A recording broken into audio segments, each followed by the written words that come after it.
अभी सब्सक्राइब करें टारगेट शिक्षक यूट्यूब चैनल को और बेल आइकन को प्रेस करें ताकि सारे नोटिफिकेशन मिले आपको सबसे पहले। धन्यवाद। हेलो फ्रेंड्स, स्वागत है आपका आपके यूट्यूब चैनल टारगेट शिक्षक में। और हम लेकर आए हैं आप लोगों के लिए टारगेट सीटेट 2020। टारगेट सीटेट 2020 में आज आप लोगों की पर्यावरण अध्ययन यानी कि एनवायरमेंट स्टडीज की क्लास, जो कि है आज आप लोगों की क्लास नंबर 9। अगर अभी तक आप लोगों ने प्रीवियस क्लासेस यानी कि क्लास 6 से अभी तक आप लोगों ने 8th क्लास उसको नहीं देखा है तो यहाँ पर मिल जाती है आप लोगों को आई बटन पर लिंक। आई बटन पर क्लिक कर आप लोग सारे वीडियोज़ को देख लीजिए। और हाँ, साथ ही साथ आप लोगों को डिस्क्रिप्शन बॉक्स में मिल जाएगी EVS के साथ ही साथ मिल जाएगी आप लोगों को CDP के भी प्लेलिस्ट। अगर आप लोगों ने CDP के वीडियोस को नहीं देखे हैं तो आप लोग CDP के वीडियोस और साथ ही साथ आप लोग EVS के वीडियोस को भी प्लेलिस्ट के माध्यम से देख सकते हैं। और बात कर लेते हैं अगर हम लोग अपने टेलीग्राम पेज के बारे में, तो आप टारगेट शिक्षक ने शुरू किया है आप लोगों के लिए टेलीग्राम पेज, जो कि जिसके भी लिंक आप लोगों को डिस्क्रिप्शन बॉक्स में देखने को मिल जाएगी। और आप लोग इस लिंक के थ्रू आप लोग टेलीग्राम पर ऐड हो जाइए, जहाँ पर आप लोगों को टाइम पर मिलती हैं बहुत ही अच्छी क्विजेस, जो कि मिल जाती हैं आप लोगों को डेली शाम में 7 बजे। और आप लोगों को साथ ही साथ प्रोवाइड किया जाता है उसमें बहुत सारा PDF और साथ ही साथ मिलता है आप लोगों को बहुत ज़्यादा स्टडी मटेरियल। तो आप लोग टेलीग्राम पेज पर भी ऐड हो जाइए। तो चलिए, जैसा कि आप लोग जानते हैं कि हम लोग यहाँ पर कर रहे हैं NCERT से रिलेटेड बहुत ही इंपॉर्टेंट बिंदुओं के बारे में चर्चा, तो आज भी हम लोग की वही करने वाले हैं, NCERT आधारित महत्वपूर्ण बिंदुओं के बारे में डिस्कशन। तो चलिए शुरू करते हैं आज के अपने इस वीडियो को।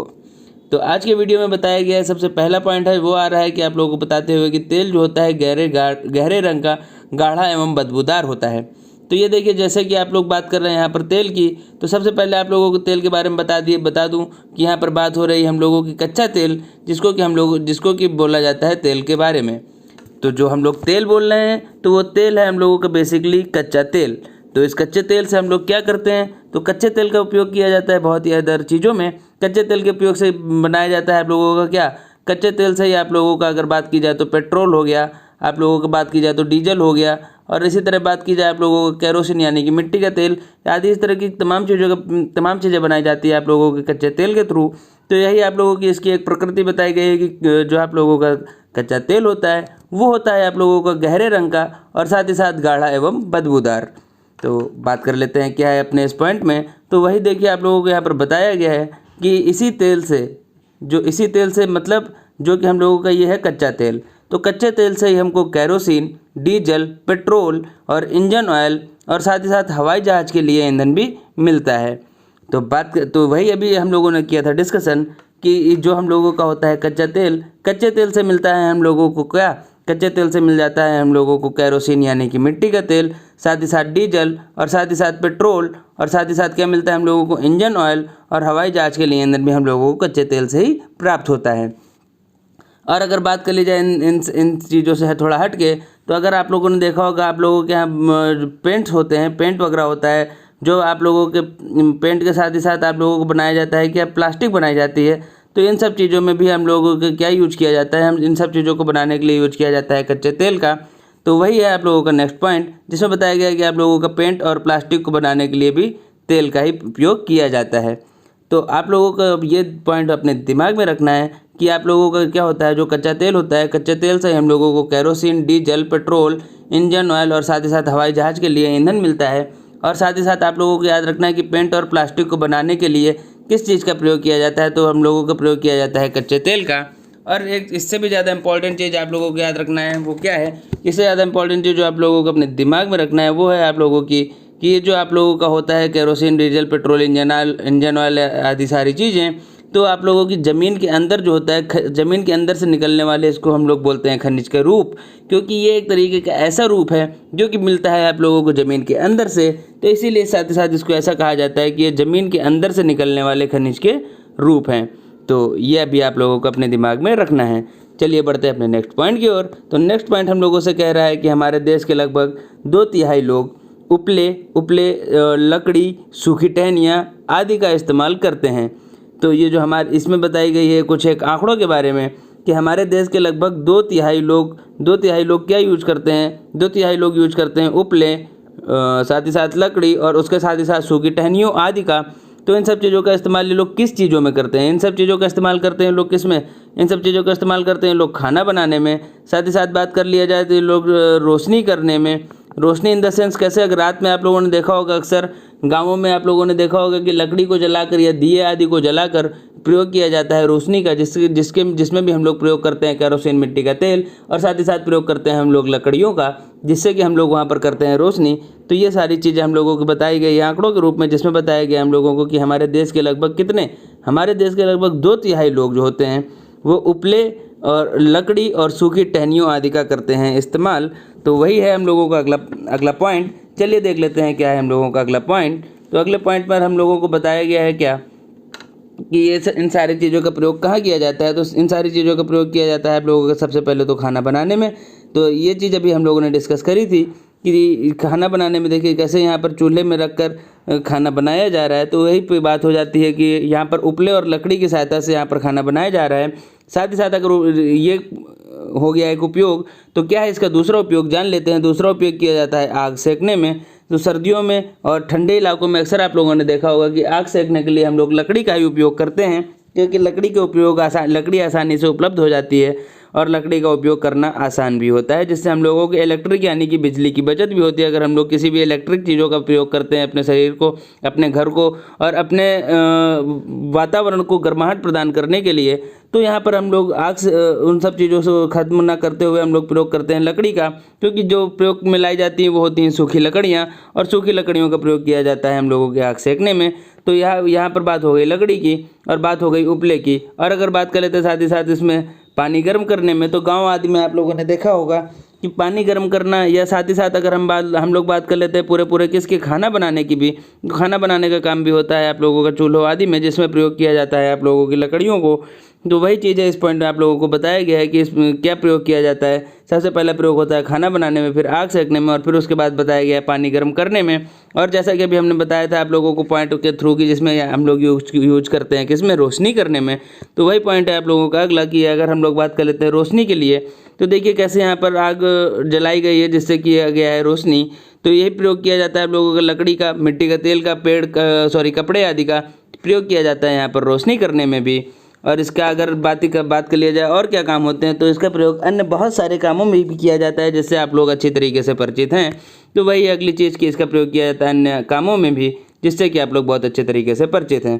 तो चलिए कर लेते हैं एक बार इसका क्विक रिवीजन, जिसमें कि बताया गया कि हमारे देश के लगभग 2/3 लोग, ये पॉइंट आप लोगों को याद रखना है कि हमारे देश के लगभग 2/3 लोग होते हैं किसका प्रयोग करते हैं, वो प्रयोग करते हैं उपले, लकड़ी, सूखी टहनियों आदि का। किस चीज़ में, खाना बनाने में, आग सेकने में, पानी गर्म करने और साथ ही साथ रोशनी करने में। तो ये सारी चीज़ें हैं आप लोगों की कुछ एक एग्जाम्पल के रूप में जिसमें प्रयोग किया जाता है इन सारी चीज़ों का। तो ये हो गया आप लोगों को कुछ एक पॉइंट। चलिए बढ़ते हैं अपने नेक्स्ट पॉइंट की ओर। तो अगला पॉइंट आ रहा है आप लोगों का ठंडा रेगिस्तान, जो कि आप लोगों का किस नाम, ठंडा रेगिस्तान हम लोग कहते हैं किसको, ठंडा रेगिस्तान कहते हैं हम लोग लेह को। और ये लेह आप लोगों का कहाँ पाया जाता है, तो ये लेह पाया जाता है आप लोगों का कहाँ, ये लेह पाया जाता है आप लोगों का लद्दाख राज्य में। तो अब आइए हम लोग चर्चा कर लेते हैं कुछ लेह के बारे में। तो चलिए शुरू करते हैं अपने इस लेह के बारे में चर्चा। तो आप लोगों को सामने जो इमेज दिख रही है, ये इमेज है आप लोगों की कहाँ की, ये इमेज है आप लोगों की लेह की, जहाँ के बारे में आप लोगों को बताया गया है कि लद्दाख में होती है बहुत ही कम बारिश, और इसलिए यहाँ का इलाका कैसा होता है, सूखा, समतल और ठंडा रेगिस्तानी कहा जाता है। तो यहाँ पर आप लोगों को याद रखना है कि यहाँ पर जो बारिश होती है वो बहुत ही कम होती है, बारिश की मात्रा यहाँ बहुत कम होती है। इसलिए ये इलाका कैसा होता है, इसलिए ये इलाका होता है आप लोगों का सूखा। और साथ ही साथ ये इलाका कैसा है, ये इलाका पहाड़ी है, लेकिन ज़्यादातर इलाका आप लोगों को समतल देखने को मिलेगा। और यहाँ पर पूरा एक रेगिस्तानी इलाका है, जो कि एक रेगिस्तानी है। और कैसा रेगिस्तानी है, ये रेगिस्तानी है आप लोगों का ठंडा रेगिस्तान।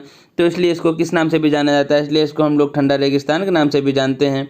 और साथ ही साथ अगर बात कर लेते हैं और कुछ एक अन्य चीज़ों के बारे में, तो इस बारे में आप लोगों को बताया गया कि यहाँ पर जो है सिर्फ बर्फ़ से ढके हुए पहाड़, सूखा ठंडा मैदान ही देखने को मिलता है। तो यहाँ पर आप लोग जैसे कि यहाँ पर देख पा रहे हैं, ये जो पहाड़ है आप लोगों के यहाँ पर, ये पूरे तरीके से बर्फ़ से ढके होते हैं। और जैसे कि आप लोगों को ये जो दिख रहा है मैदानी हिस्सा, ये आप लोगों का कैसा होता है, ये सूखे ठंडे मैदान के रूप में आप लोगों को देखने को मिलता है। ये है लेह की कुछ एक खासियत। और बात कर लेते हैं वहाँ के कुछ एक और अन्य चीज़ों के बारे में। तो झूले जो शब्द आप लोगों के सामने लिख के आ रहा है, तो झूले का मतलब क्या होता है, जो आप लोगों का ये शब्द लिखा है झूले, इसका मतलब होता है आप लोगों का वेलकम। तो इसको भी आप लोगों को अपने दिमाग में रखना है कि ये वहाँ का कैसा है, ये वहाँ का लोकल लैंग्वेज, जिसको कि वहाँ पर हम लोग झूले को किस नाम से, झूले को वहाँ पर किस लिए उपयोग किया जाता है, झूले को उपयोग किया जाता है वहाँ पर किसी को वेलकम करने के लिए। तो वही चीज़ हो जाती है कि झूले का अर्थ क्या होता है, तो झूले झूले का अर्थ होता है आप लोगों का स्वागत। तो चलिए बढ़ते हैं अपने नेक्स्ट पॉइंट की ओर, जिस पर बात की गई है लद्दाख से रिलेटेड कुछ एक और अन्य चीज़ों के बारे में। तो वहाँ पर आप लोगों को बताया गया है कि लद्दाख के जो घर होते हैं वो आप लोगों के 2 मंजिल के बने होते हैं। तो देखिए जैसा कि आप लोग ये नीचे की मंजिल देख पा रहे हैं, और साथ ही साथ अगर हम लोग बात करें दूसरे हिस्से की, तो यह है आप लोगों का दूसरा यानी कि ऊपर का हिस्सा। तो ये आप लोगों के लद्दाख के घर जो होते हैं बेसिकली वो बने होते हैं 2 मंजिल के। और जो आप लोगों का पहला मंजिल होता है वहाँ पर क्या किया जाता है, वहाँ पर लोग अपने ज़रूरत के सामानों को रखते हैं, और साथ ही साथ वहाँ पर अपने जो जानवर होते हैं जानवरों को बांधना और वहाँ पर अपने ज़रूरतों के सामानों को रखने के लिए वहाँ पर प्रयोग किया जाता है नीचे की मंजिल को। तो वही एक बार तो हम लोग जान लेते हैं उसमें क्या आगे बताया गया है। तो इसमें बताया गया है कि जो कि पत्थरों को काट कर एक के ऊपर एक रखकर बनाया जाता है।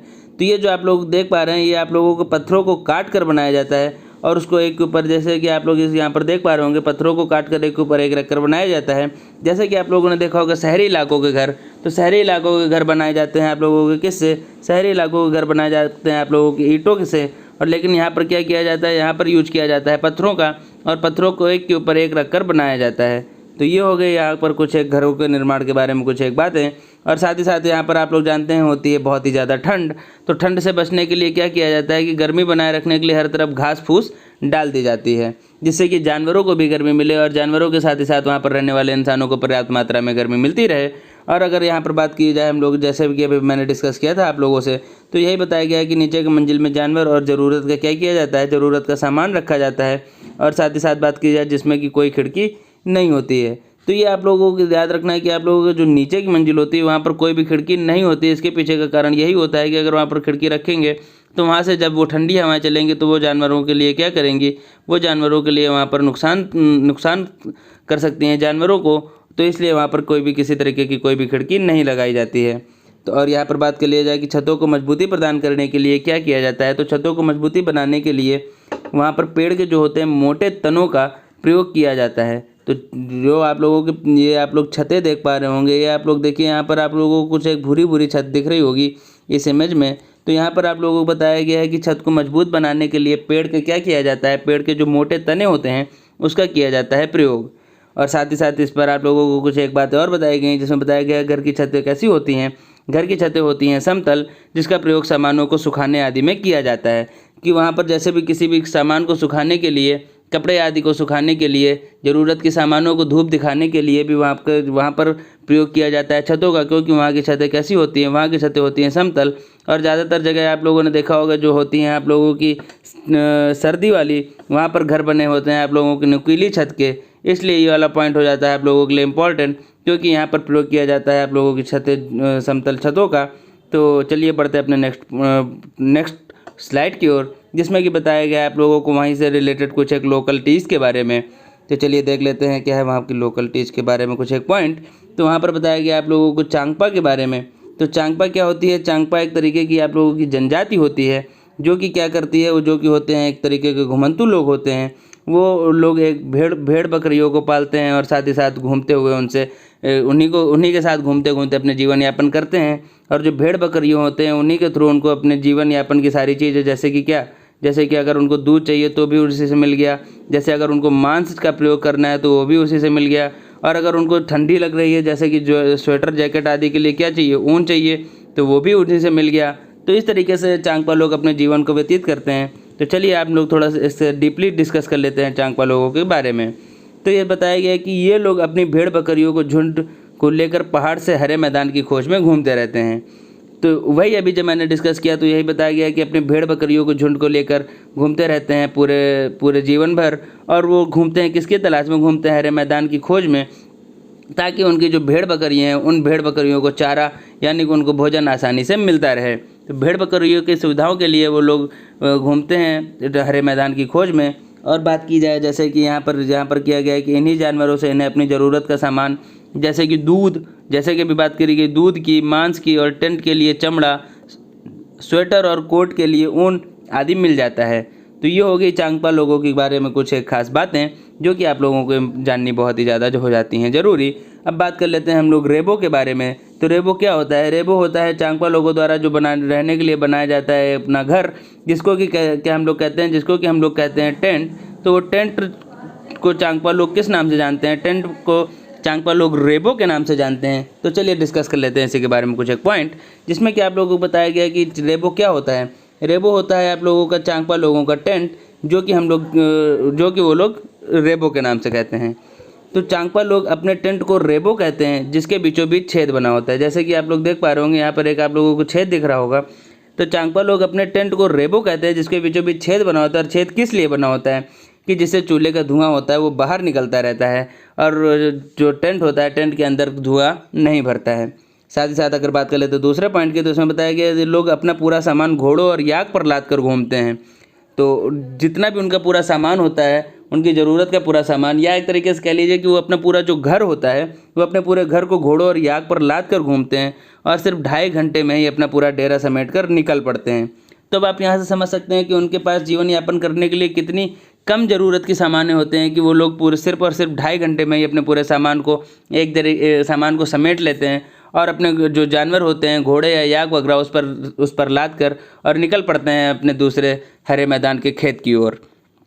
साथ ही साथ बताया गया है कि रेबो के पास ही भेड़ बकरियों को रखने की जगह होती है, जिसे चांगपा लोग किस नाम से जानते हैं, तो जिसे चांगपा लोग जानते हैं लेखा के नाम से। ये पॉइंट भी आप लोगों को अपने दिमाग में रखना है, क्योंकि कभी कभी लोकलिटी से रिलेटेड पॉइंट आप लोगों को सीटेट एग्जाम में ऑलरेडी करके पूछ लिया जाता है। तो अगर वीडियो आप लोगों को अच्छा लग रहा हो तो वीडियो को लाइक करते रहिए, और हाँ साथ ही साथ चैनल को अगर सब्सक्राइब नहीं किया है तो चैनल को सब्सक्राइब कर लीजिए, और चैनल को ज़्यादा से ज़्यादा शेयर करके लोगों तक पहुँचाइए। तो चलिए बात करते हैं अपने नेक्स्ट पॉइंट के बारे में। तो नेक्स्ट पॉइंट में आप लोगों को बताया गया है बहुत ही ज़्यादा, अब इस पर आप लोग लगा लीजिए अपने यहाँ पर 5 स्टार, क्योंकि ये है आप लोगों को बहुत ही इंपॉर्टेंट पॉइंट, जो कि आप लोगों के सीटेट में अक्सर करके पूछ लिया जाता है। तो चलिए बात कर लेते हैं हम लोग पश्मीना शॉल के बारे में। तो पश्मीना शॉल में क्या बताया गया है, तो पश्मीना शॉल बताया गया है कि यह पूरी दुनिया में मशहूर, जिसको कि हम लोग कहते हैं पश्मीना। और पश्मीना शॉल में कितने होते हैं, पश्मीना शाल में होते हैं 6 स्वेटरों के बराबर होती है गर्मी। ये पॉइंट आप लोगों को बिल्कुल अच्छे तरीके से याद रखना है कि पश्मीना शॉल में कितने स्वेटरों के बराबर गर्मी होती है। तो आप लोगों को बताएंगे कि पश्मीना शॉल में आप लोगों का 6 स्वेटरों के बराबर क्या होती है, गर्मी होती है। और इतनी गर्म होती है, पर ये क्या होती है, मोटी बिल्कुल भी नहीं होती है। क्यों नहीं होती है ये मोटी, क्योंकि ये जो होती है बनाई जाती है आप लोगों के जो चांगपा लोग होते हैं उनके जो भेड़ बकरियों के ऊन से बनाई जाती है, और वो लोग रहते हैं वहाँ पर करीब बहुत ही ऊंचाई है, बहुत मतलब 0 डिग्री से 0 डिग्री से भी कम के तापमान पर, कभी कभी तो वहाँ का तापमान -30-40 डिग्री तक भी पहुँच जाता है। तो वहाँ पर इसलिए उनके जो भेड़ बकरियों के जो बाल होते हैं वो बहुत पतले होते हैं, और उन पतले होने की वजह से जो पश्मीना शॉल बनता है वो भी बहुत ही पतला बनता है। तो चलिए बात कर लेते हैं हम लोग पश्मीना शॉल के बारे में थोड़ा डीपली रूप से। तो उसमें वही बताया गया कि पश्मीना शॉल में 6 स्वेटरों के बराबर होती है गर्मी, और इतनी गर्म पर मोटी बिल्कुल नहीं। क्यों मोटी नहीं, ये डिस्कशन आप लोगों के साथ हो चुका है। और साथ ही साथ ये बताया गया है पश्मीना बनता है पहाड़ी बकरियों की एक खास नस्ल से, जो कि लगभग 5000 मीटर की ऊंचाई पर रहती है। और यहाँ पर सर्दियों में तापमान 0 डिग्री सेंटीग्रेड से भी बहुत कम, कभी कभी तो -40 डिग्री, ये आप लोगों को याद रखना, कभी कभी कितना -40 डिग्री सेंटीग्रेड तक पहुँच जाता है तापमान। और उन्हीं बकरियों की जो होती है उससे ऊन से बनाई जाती है पश्मीना शॉल। और बताए इतनी सर्दी से बचने के लिए बकरियों के शरीर पर बहुत ही बारीक और नरम बाल उग आते हैं, जैसा कि अभी हम लोग डिस्कस कर चुके हैं। तो वही बताया गया कि जो गर्मियों में झड़ जाते हैं, ये बाल बहुत ही कैसे होते हैं, ये बाल बहुत ही पतले होते हैं, और इतने पतले होते हैं कि बकरी के 6 बाल मिलाकर तुम्हारे सिर के एक बाल की मोटाई के बराबर होंगे। तो अब ये पॉइंट आप लोगों के लिए हो जाता है इंपॉर्टेंट, इसको रखना है आप लोगों को अपने दिमाग में। कौन सा पॉइंट रखना है कि ये जो बकरी के जो 6 बाल होते हैं वो आप जो नॉर्मल बाल होते हैं, मतलब जो हम लोगों के सर के जो बाल होते हैं उनकी मोटाई के एक बाल होता है और वो 6 बाल के बराबर होता है। तो 2 चीज़ें आप लोगों को याद रखने में है कि पश्मीना शॉल 6 स्वेटरों के बराबर गर्मी होती है, जो कि पहला पॉइंट है आप लोगों का ये वाला, जिसमें कि बताया गया पश्मीना शॉल में क्या होता है, पश्मीना शॉल 6 स्वेटरों के बराबर गर्मी होती है, और बकरी का जो 6 बाल होते हैं वो हम लोगों के एक बाल के बराबर होता है। तो अब आगे की बात कर लेते हैं, जिसमें बताया गया है इसलिए पश्मीना शॉलों को मशीनों द्वारा नहीं बुना जा सकता। क्यों नहीं बुना जा सकता, क्योंकि वो बहुत ही ज़्यादा उनके क्या होते हैं, बहुत ही ज़्यादा होते हैं पतले। और साथ ही साथ बात कर ली जाए इनकी बुनाई हाथों से करने के लिए खास होते हैं क्या, बुनकर, क्योंकि जो एक खास तरीके के कारीगर होते हैं वही पश्मीना शॉल को बना पाते हैं, क्योंकि इतनी पतले कपड़े में बुनाई करना मशीन के लिए तो हो जाता है नामुमकिन, और साथ ही साथ आम इंसान के लिए भी हो जाता है बहुत ही ज़्यादा नामुमकिन। अब बात कर लेते हैं अगर एक बुनकर, ये क्वेश्चन अब आप लोग बहुत ध्यान से सुनिए इस पॉइंट को, क्योंकि आप लोगों के सीटेट में कई बार पूछा जा चुका है और इस बार भी पूछे जाने की है पूरी उम्मीद। जैसे कि बताया गया है कि क्या कि अगर एक बुनकर जो होता है 250 घंटे बुनाई करे, तब जाकर एक साधारण पश्मीना शॉल तैयार होती है। तो यहाँ पर आप लोगों को कुछ एक पॉइंट निकल कर आए हैं, उन पॉइंट को आप लोगों को अपने दिमाग में रखना है। तो आप लोगों को कौन कौन से पॉइंट अपने दिमाग में रखना है कि पश्मीना शॉल में क्या होता है। पश्मीना शॉल में होता है आप लोगों का 6 स्वेटरों के बराबर होती है गर्मी। तो आप लोगों को कितने स्वेटरों के बराबर आप लोगों को गर्मी देखने को मिलेगी, पर होती है उसकी गर्मी देती है 6 स्वेटरों के बराबर। क्या देती है वो 6 स्वेटरों के बराबर देती है आप लोगों को गर्मी। और साथ ही साथ बात कर ली जाए अगर पश्मीना शॉल के दूसरे पॉइंट के बारे में जो आप लोगों को अपने दिमाग में रखना है, तो उसमें बताया गया है जो कि पश्मीना शॉल होता है आप लोगों के 6 बालों के बराबर होता है, जिसमें कि अगर 6 बाल पश्मीना के और 1 बाल आप लोगों का जो मनुष्य का मतलब जो नॉर्मल बाल होता है उसकी मोटाई होती है बिल्कुल बराबर। और जो उसके बाद आप लोगों को पॉइंट याद रखना है, उसमें याद रखना है कि आप लोगों का जो पश्मीना शॉल होता है वो करीब करीब बनता है कितना, तो वो टाइम लेता है आप लोगों का 250 घंटे का। 250 घंटे में वो तैयार हो जाती है बनाने में। तो ये बातें आप लोगों को कुछ एक अपने दिमाग में रखनी है। तो चलिए बात कर लेते हैं एक बार अपने इसकी क्विक समरी के बारे में। समरी तो इसमें आप लोगों को बताया गया है क्या कि पश्मीना शॉल में 6 स्वेटरों के बराबर गर्मी होती है। और साथ ही साथ इसमें आप लोगों को याद रखना है कि बकरी के 6 बाल मिलाकर 1 बाल के बराबर होती है मोटाई। और दूसरी बात आप लोगों को याद रखना है कि अगर एक बुनकर 250 घंटे बुनाई करे तब जाकर एक साधारण पश्मीना शॉल तैयार होती है। तो चलिए अब बात कर लेते हैं अपने नेक्स्ट पॉइंट के बारे में। तो नेक्स्ट पॉइंट आप लोगों को नेक्स्ट पॉइंट बात कर लेते हैं। नेक्स्ट पॉइंट में तो आप लोगों को देखने को मिलेगा श्रीनगर और कश्मीर से रिलेटेड कुछ एक पॉइंट। तो यहाँ पर बताया गया है यात्री जो होते हैं डल झील, तो ये जो डल झील होती है, डल झील में आप लोगों को ये जो चलती हुई नाव मिलती हैं, इन नाव को हम लोग किस नाम से जानते हैं? इस नाव को हम लोग जानते हैं शिकारे के नाम से। इस नाव को हम लोग किस नाम से जानते हैं? इस नाव को जानते हैं हम लोग शिकारे के नाम से। तो यात्री क्या करते हैं? डल झील में शिकारे में घूमने का आनंद उठाते हैं। तो ये हो गया आप लोगों का एग्जाम पॉइंट ऑफ से रिलेटेड बहुत ही इंपॉर्टेंट पॉइंट। तो चलिए बात कर लेते हैं अब नेक्स्ट पॉइंट की। तो नेक्स्ट पॉइंट आप लोगों को बताया जा रहा है कश्मीर के बारे में ही, जिसमें आप लोगों को बताया गया है कि कश्मीर के हर गली कूचे में दिखती है एक बेकरी। जैसा कि आप लोग इमेज में देख पा रहे होंगे, यहाँ पर आप लोगों को एक बेकरी देखने को मिल रही होगी। और इसे बताया गया कि कश्मीर लोग अपने खाने के लिए रोटी घर में नहीं बनाते, इस दुकान या बेकरी से ही खरीद लेते हैं।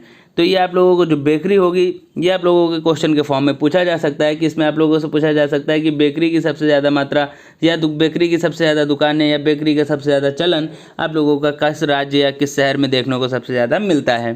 तो ये आप लोगों को अपने दिमाग में रखना है। क्या क्या बातें आप लोगों को अपने दिमाग में रखनी है कि यात्री डल झील में जब घूमते हैं तो उसमें किस में घूमते हैं? उसमें घूमते हैं उस शिकारे में।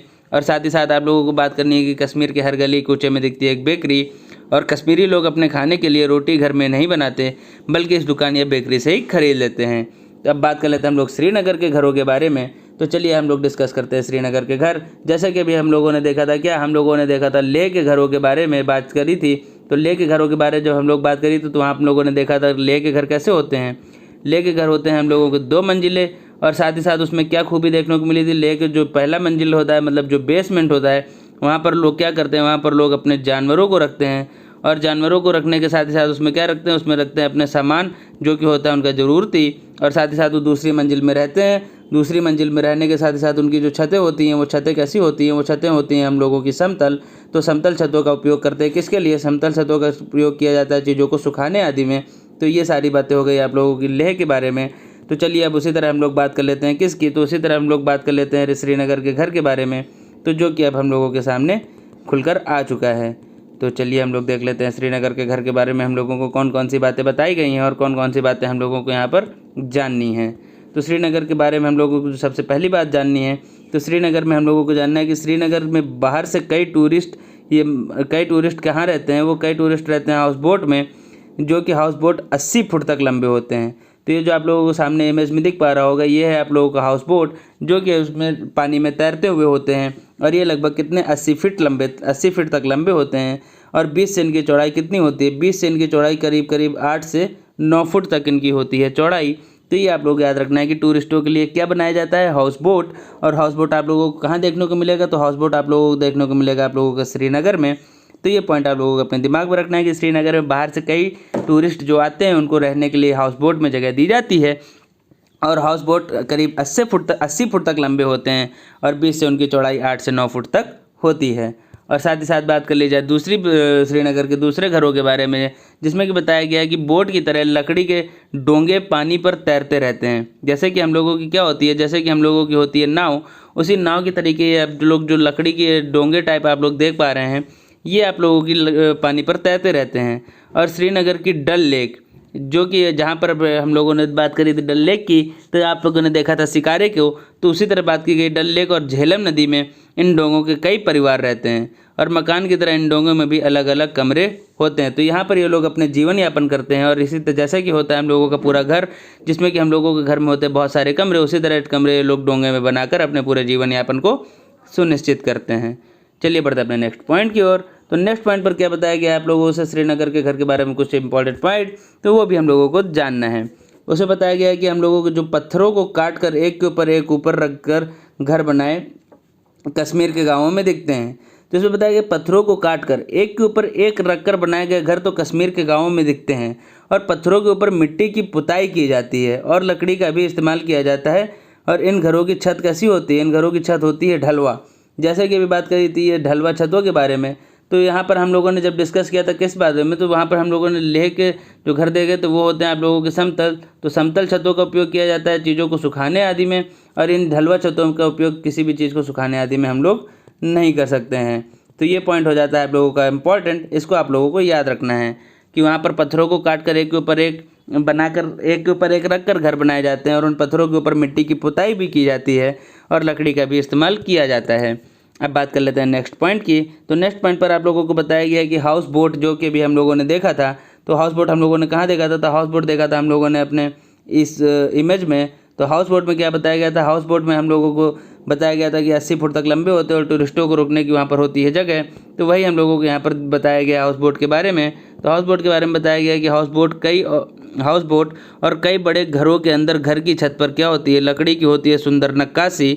इनमें एक खास डिजाइन ख़त्म बंद है जो कि जिक्सॉ पजल जैसी दिखती है। तो आप लोग याद रखना है कि ये जो जिक्सॉ पजल होता है वो आप लोगों को कहाँ पाया जाता है? ये पाया जाता है आप लोगों का श्रीनगर में, श्रीनगर के घरों में। श्रीनगर के घरों में आप लोगों को इस तरह की कलाकृति, इस तरह की डिज़ाइन, इस तरह की आप लोगों को वहाँ पर देखने को मिलेगी नक्काशी, जो कि हाउस बोट या कई बड़े घरों के अंदर की छत पर आप लोगों को देखने को मिल जाएगी। तो चलिए बात करते हैं अपने कुछ एक नेक्स्ट श्रीनगर के घर के बारे में, कुछ एक नेक्स्ट पॉइंट। तो वहाँ पर आप लोगों को बताया गया कि यहाँ के जो पुराने घरों की खासियत के बारे में। तो ये जो घर होते हैं यहाँ पर जालीदार आप लोगों को देखने को मिलेंगी खिड़कियाँ, जैसा कि आप लोग देख पा रहे हैं इस पर आप लोगों को जालीदार खिड़कियों को देखने को मिलेगा। ये बाहर की ओर उभरी होती हैं, जैसा कि आप देख पा रहे हैं कि ये कैसी हैं, ये बाहर की ओर निकली हुई बनी हुई हैं। और इस पर क्या है, इन्हें क्या कहते हैं? इन्हें हम लोग डब कहते हैं और इनमें बैठकर बाहर का नज़ारा बढ़िया दिखता है। तो ये आप लोगों का एक स्पेशल पॉइंट है जो कि निकल कर आता है, जिसमें आप लोगों को बताया गया है कि ये जो होता है बाहर की ओर निकली हुई खिड़कियाँ, इनको हम लोग जानते हैं किस नाम से? इन खिड़कियों को हम लोग जानते हैं डब के नाम से। और ये आप लोगों को कहाँ पाई जाती है? ये पाई जाती है आप लोगों की श्रीनगर के घरों में। तो बात करते हैं दूसरे पॉइंट की।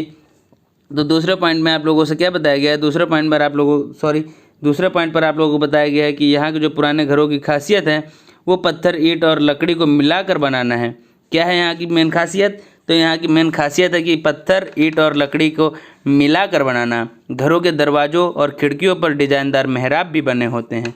तो ये चीज़ें आप लोगों को अपने दिमाग में रखनी है कि यहाँ के जो पुराने घरों की खासियत क्या है। यहाँ पर पुराने घरों की खासियत है कि पत्थर, ईंट और लकड़ी को मिलाकर बनाना और घरों के दरवाज़ों पर, खिड़कियों पर डिजाइनदार मेहराब बनी होती है। तो इस चीज़ को आप लोगों को अपने दिमाग में रखना है कि ये जो आप लोगों को यहाँ पर डिज़ाइन दिख पा रही होगी इस चित्रों में, तो ये भी खासियत होती है श्रीनगर के कुछ एक घरों की, जिनको कि हम लोग क्या कहते हैं? जिसको कि हम लोग डिजाइनदार मेहराब के नाम से जानते हैं।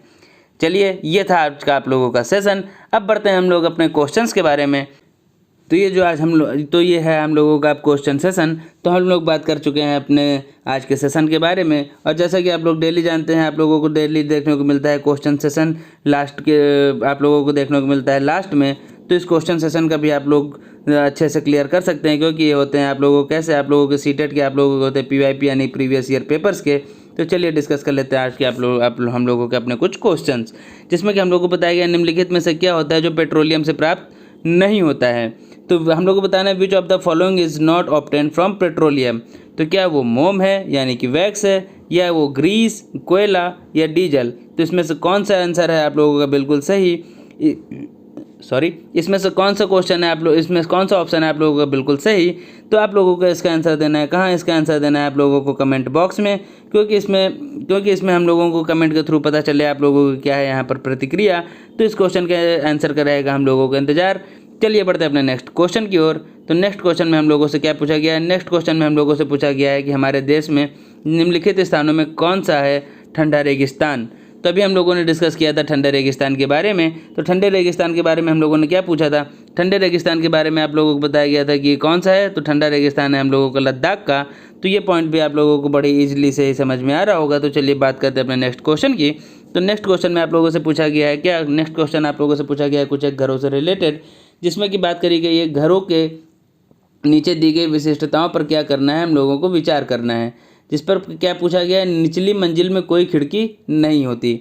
अगर निचली मंजिल में कोई एक खिड़की नहीं होती तो वो सबसे पहली बात कहाँ की बात कर रहा है? सबसे पहले वो बात कर रहा है कहाँ? लेह के बारे में, जो कि आप लोगों को पढ़ते ही पता चल गया होगा।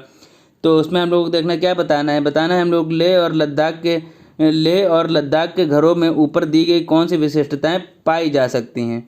तब ये इसने पहले ही क्लियर कर दिया कि ये सारी विशिष्टताएं कहाँ की हैं, ये सारी लेह और लद्दाख की हैं। अब इसमें आप लोगों को बताना है कि लेह और लद्दाख के घरों में कौन कौन सी जो विशिष्टताएं होती हैं वो यहाँ पर पाई जाती हैं। तो आप लोगों का पहला तो बिल्कुल पाया जाता है। तो यहाँ पर आप लोग जानते हैं कि आप लोगों का ए ऑप्शन है सही। तो आप लोगों का साथ ही साथ आप लोग इसको दूसरे और तीसरे को तो तुरंत गलत कर दीजिए। और अब बढ़ते हैं अपने दूसरे की ओर। तो उसमें बताया गया पेड़ की तनों की लकड़ी से बनी ढालू छतें होती हैं, जो कि हो जाता है गलत। जबकि वहाँ की छतें कैसी होती है? वहाँ की छतें होती हैं आप लोगों की समतल, जो कि हम लोग डिस्कस कर चुके हैं। इसलिए बी पॉइंट हो जाएगा आप लोगों का गलत। अगर बी पॉइंट हो गया गलत तो साथ ही वाला ऑप्शन हो गया गलत, और आप लोगों का आंसर नंबर 4 तुरंत निकल कर आपके सामने आ गया है। लेकिन फिर भी अभी हम लोग बचे हुए ऑप्शंस को देख लेते हैं। तो आप लोगों को बताया गया है पत्थर के खंभों पर जमीन से लगभग 10 से 12 फुट ऊंचाई पर बने घर होते हैं, जो कि यहाँ पर बिल्कुल भी ऐसा नहीं बताया गया है। बताया गया है कि वहाँ पर 2 मंजिला घर होते हैं और ऐसे 10 से 12 फुट ऊंचाई पर बने हुए घरों की कोई भी चर्चा नहीं की गई है। अब बात कर लेते हैं ऑप्शन नंबर डी की, जिसमें बताया गया है पत्थर गारा और चूने से बनी मोटी दीवारें होती हैं, जो कि बिल्कुल सही है। और बात कर ले लकड़ी के फर्श की, तो जब हम लोगों ने बात करी थी वहाँ से गर्मी के बचने के लिए, तो वहाँ पर डिस्कस किया था कि वहाँ पर लकड़ी की फर्श बनाई जाती है, जिससे कि वहाँ पर हम लोग ठंड से बचाव कर सकें। तो यहाँ पर आप लोगों का जो option number a, d and e यानी कि ऑप्शन नंबर 4 हो जाता है, वो हो जाता है बिल्कुल सही। तो चलिए बढ़ते हैं अपने नेक्स्ट क्वेश्चन की ओर। तो नेक्स्ट क्वेश्चन आप लोगों से क्या कह रहा है? नेक्स्ट क्वेश्चन आ रहा है आप लोगों को कुछ एक मैप से रिलेटेड, जिसमें कि आपसे पूछा गया है कि निम्नलिखित में से कौन सा राज्य जम्मू और कश्मीर के पड़ोसी राज्य हैं। अब आप लोगों को इसमें बताना है जम्मू और कश्मीर के। तो जैसा कि हम कई बार मैं आप लोगों से पहले ही बोल चुका हूं कि आप लोगों को मैप देखना आना चाहिए। अगर आप लोग मैप का एक रफली फिगर अपने दिमाग में नहीं रखेंगे तो इस तरह के क्वेश्चंस को आप लोग सीटेट के एग्जाम में अपने सॉल्व नहीं कर पाएंगे। तो चलिए देख लेते हैं क्या क्वेश्चन। तो इसमें हम लोगों को बताना है जम्मू और कश्मीर के पड़ोसी राज्य के बारे में। तो चलिए हम लोग इसको मैप से ही डिस्कस कर लेते हैं। तो चलिए जैसे आप लोगों के सामने ये मैप आ चुका है, इसमें आप लोगों को बताया गया है ये है आप लोगों का जम्मू एंड कश्मीर। तो इसमें बताना है कौन सा है आप लोगों के इसका पड़ोसी। तो जम्मू और कश्मीर से पहला तो आप लोगों का बढ़ रहा है हिमाचल, और जो दूसरे इसके बॉर्डर को टच कर रहा है वो है आप लोगों का पंजाब। तो यहाँ पर जैसे कि आप लोगों को दिया हुआ है आप लोगों का ऑप्शन नंबर 1 हिमाचल और पंजाब, यही हो जाता है आप लोगों का बिल्कुल सही उत्तर। तो इसी तरह साथ ही साथ आप लोग मैप को भी एक बार अपने दिमाग में बनाए रखिए, और इस तरह के क्वेश्चन आप लोगों को सीटेट में देखने को मिलते हैं। चलिए बात करते हैं अपने नेक्स्ट क्वेश्चन की। तो नेक्स्ट क्वेश्चन पर भी आप लोगों से पूछा गया है क्या? तो नेक्स्ट क्वेश्चन में आप लोगों से पूछा गया है कि प्रत्येक स्थान के नाम के साथ उस क्षेत्र में बनाए जाने वाले सामान्य घरों के सही विवरण का क्या करना है, मिलान करना है। तो अब देखिए जैसे कि हम लोगों ने अभी कुछ एक घरों के बारे में हम लोगों ने डिस्कस किया है, तो उसी के थ्रू हम लोग यहाँ पर इस क्वेश्चन को कर लेंगे बड़े ही आसानी से। तो जैसे कि बात की जाए, अगर हम लोग बात करते हैं लद्दाख की, तो लद्दाख की हम लोग बात करी जाए तो लद्दाख की फर्श कैसी होती है? तो लद्दाख की अगर हम लोग बात करें जाए बांस के खंभों पर बने ऊंचे घर, तो ये तो हम लोगों का लद्दाख का नहीं है। बात कर लेंगे हम लोग सेकंड की, तो सेकंड में पत्थर से या लकड़ी के बने ढालू छत हम लोगों की लद्दाख में बिल्कुल नहीं होती। और बात करें हाउस बोट की, तो हाउस बोट आप लोगों की श्रीनगर में होती है, तो ये भी नहीं होगी। और मिट्टी के घर जिनकी छतें कटीली झाड़ियों से छाई होती हैं, तो ये ऑप्शन भी आप लोगों को लद्दाख का नहीं होगा। अब बचता है आप लोगों का लास्ट, जिसमें कि बताया गया पत्थर के बने घर जिनके फर्श और छतें लकड़ी की बनी होती हैं।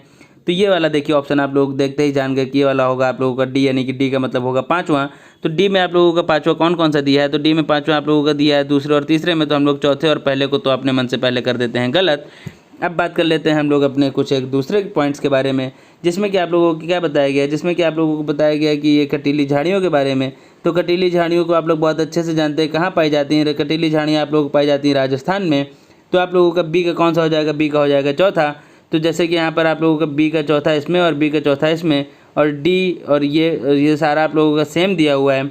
बस अब हम लोगों को देखना है कौन सा। अब हम लोगों को देखना है ए, जो कि आप लोगों को देखना है दूसरा होगा कि यहाँ पर होगा तीसरा। तो ए पूछा गया है मनाली के बारे में। तो मनाली के बारे में आप लोगों को क्या बताया गया, पत्थर या लकड़ी से बने ढालू छतों वाले घर, जो कि आप लोगों का एक प्रकार से सही हो सकता है। लेकिन अगर बात करी जाए हाउस बोट के बारे में, तो हाउस बोट तो बिल्कुल भी नहीं होगा, क्योंकि ये पाया जाता है आप लोगों को श्रीनगर में। तो ये वाला ऑप्शन दूसरा हो जाता है आप लोगों को बिल्कुल सही उत्तर। तो option number 2 is the right answer of this question. तो देखिए कितनी आसानी से आप लोग सारे क्वेश्चन को सॉल्व कर पा रहे हैं, कुछ एक पॉइंट्स को अपने दिमाग में रखते हुए। तो आप लोगों को क्वेश्चन सेशन कैसा लग रहा है? अगर क्वेश्चन सेशन आप लोगों को अच्छा लग रहा है तो उसको ज़रूर लाइक करें, और हाँ साथ ही साथ चैनल को सब्सक्राइब जरूर करें, और वीडियो को ज़्यादा से ज़्यादा मात्रा तक शेयर कर दिया करें, क्योंकि इससे बहुत सारे लोगों की मदद हो जाएगी। चलिए, तो ये था आज आप लोगों का क्वेश्चन सेशन। अब बात कर लेते हैं कुछ एक शेड्यूल के बारे में। तो शेड्यूल के बारे में बात कर लेते हैं। तो शेड्यूल में आप लोगों को देखिए क्या है, तो आप लोगों की जो CDP की क्लास होती है वो देखने को मिलती है डेली शाम में 5 बजे, मंडे, वेडनेसडे और फ्राइडे को। और साथ ही साथ आप लोगों को जो EVS की क्लास है वो देखने को मिलती है डेली ट्यूसडे, थर्सडे और सैटरडे को, जो कि डेली आपको शाम में 5 बजे अवेलेबल हो जाती है। और साथ ही साथ अगर शेड्यूल में बात करी जाए हम लोगों की किसकी, शेड्यूल में हम लोग बात करते हैं मैथ और हिंदी सब्जेक्ट की। तो मैथ और हिंदी सब्जेक्ट के आप लोगों की क्लासेस बहुत ही जल्द देखने को मिलने वाली हैं। तो बने रहिए टारगेट शिक्षक के साथ। और ये वीडियो आपको कैसा लगा हम लोगों को कमेंट करके बताएं। और हाँ, अगर वीडियो अच्छा लगा हो तो वीडियो को लाइक करें, चैनल को सब्सक्राइब करना बिल्कुल ना भूलें। और हाँ, अगर आप लोगों को वीडियो अच्छा लग रहा हो तो वीडियो को शेयर भी करें, ताकि इससे आप लोग बहुत सारे जो CBSE द्वारा कराया जा रहा है CTET का एग्ज़ाम है उसको लोगों को करने में मिले सहायता। तो चलिए, हम लोग जैसा कि आप लोग जानते हैं टाइम चल रहा है कोरोना का, तो कोरोना के इस दौर में आप लोगों को रहना है be happy and stay safe and और आप लोगों को क्या करना है, आप लोग करना है लर्निंग किसके साथ, लर्निंग करना है आप लोगों को टारगेट शिक्षक के साथ। तो चलिए, मिलते हैं आपसे नेक्स्ट वीडियो में, और तब तक पढ़ते रहिए, मुस्कुराते रहिए और देखते रहिए टारगेट शिक्षक। तब तक के लिए जय हिंद।